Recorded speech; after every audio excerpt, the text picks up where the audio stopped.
Despite all the complaints about the internet, we can see that Lady Gaga, Beyonce, mainly hip-hop artists, and many other big stars are proving that there is still room for big labels and huge musicians. What would be the concern for artists that still want to be signed to major labels? What should labels be doing to maintain the status quo, their status quo? Sure.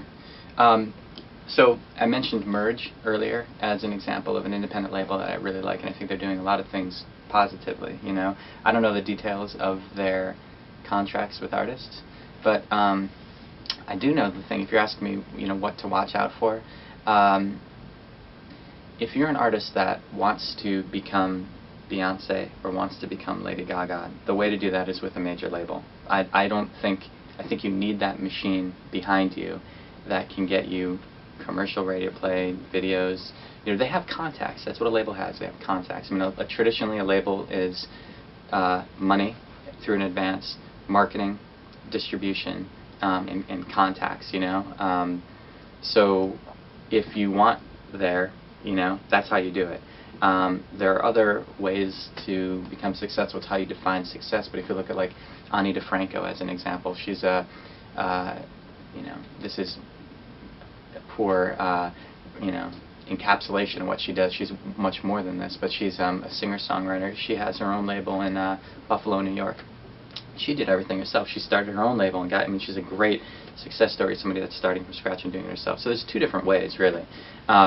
So if you want to go the label route, what you have to watch out for is, I talked to this guy, Donald Passman, about this. He wrote this book called Everything You Need to Know About the Music Business, which is a great, kind of like the industry Bible. You know, it's really good. Detailed. So yeah, I talked to him about this, about 360 deals. That's what you have to watch out for as an artist. So what that means is 360 deals started as a way for labels to get engaged in different verticals of an artist's career. You know, so an artist can make money through publishing, an artist can make money through touring, an artist can make money through merch, an artist can make money through selling records, you know, other things, right? So 360 deal with the label says, okay, we're going to sign you, we're going to provide you with this advance, we're going to provide you these things, but in return, we're going to take a cut of all of these areas where traditionally a label was only involved in, you know, the selling of records. Pretty much. I mean, they did you know, the things, but that's where they made the bulk of their money. You know, labels also own their own publishing companies and, you know, that sort of thing. But back in the day, they weren't looking at every single vertical. Now they are. And what I said to Donald Passman was, well, okay, are they adding value in all of these areas? You know, that, you know, so an artist can, you know, feel good about it. All right, I'm giving income there. You know, his opinion was they're not. You know. You know, his opinion was back in the day that's how it was focused, but now there's no guarantee that a label is going to actively work these areas for you, you know. So it's a gamble, you know. If you want to get where Lady Gaga is, that's how you do it, you know. But it's a gamble. And then there's also the whole education part, you know.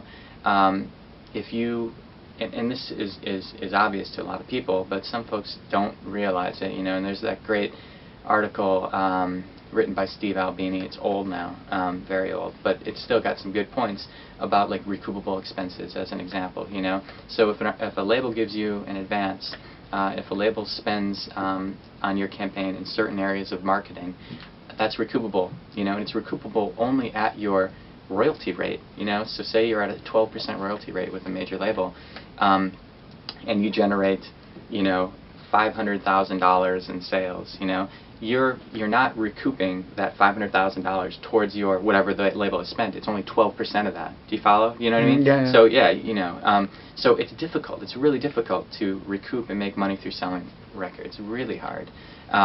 So that's another thing you have to think about, you know.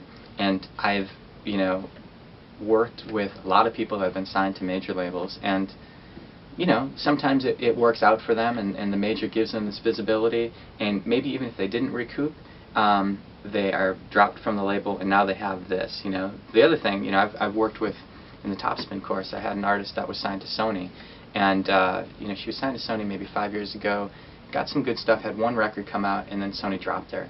The label created her website and worked her MySpace and Facebook, right? And when she was dropped, she got none of those contacts. You know, the label still controlled. She eventually got it back, but the label was controlling her Facebook. She got none of the email contacts that the label generated while they were working her, you know. So that's a problem. It's a real problem if you're signed to a major, you get dropped, and you come out and you're like, oh man, like where's my community? You know, where's my permission-based communication? You know, so you know, this artist, who I'm not going to name, comes out and it's kind of like, oh, you know, where do I start? You know, how do I plug back into all of the stuff that Sony did for me? Yeah. You know, so that's a problem. So that's another pitfall or something to watch out for.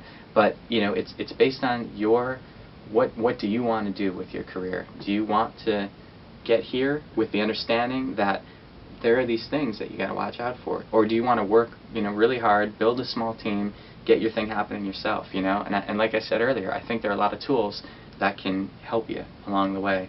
And if you generate this leverage, you're going to get a more favorable deal from a label than if you're at here and you're not doing anything. You know, so you always have to be working on yourself. And there's this common thing where I'm a musician. I can't be bothered with the business stuff. And you know what? Like, I'm working on stuff all the time myself. You know, like outside of here at Berklee. You know, like you gotta hustle. You know, it's just bottom line. You have to hustle. So I don't really buy into the, you know, well, I got to spend my time writing and you know, that sort of thing. I agree with that.